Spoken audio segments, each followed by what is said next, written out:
Today we're going to bring a Flare X5 DDR5, and these are the 6000 version.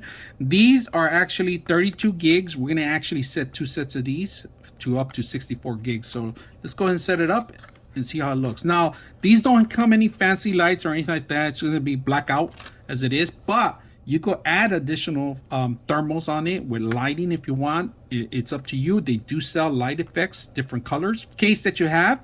So this is a good standard one that we're going to do, because right now we need the space to put in the actual AIO water cooling system and other features in here. So we're going to minimize the space with these. All right, normally the label should be going towards the actual AO shield. So IO shield, I'm sorry. So we're gonna go ahead and set this up in here. Make sure you have one. And this one's DDR5. On this case, it only opens up in one end. So just make sure you line it up. Once you get open, you see how it's open back here. You push it down, straight down.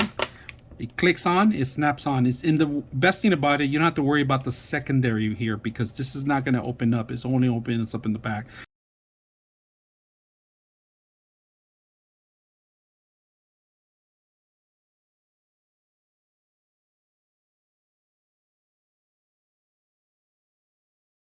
All right, so we completely install all the memory in here. All right, I like to install the CPU and the memory before I even mount into the motherboard, because that's the hardest thing you can do internal.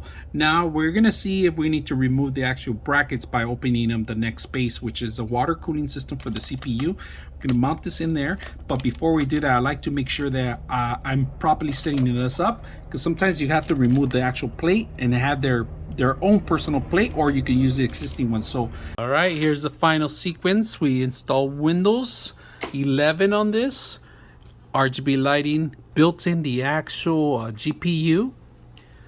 We're going to correct that right now from Celsius to Fahrenheit. We're going to go ahead and change the lighting to match maybe the case, but we need to download the application here. We are going to install a couple of things too, and I could feel the fan sucking the air out, sucking it in. So might have to change a couple things. 99.6 of you are not subscribers in my channel. I hope that the content helps you out and that you find it very useful, and I hope you hit the like and subscribe.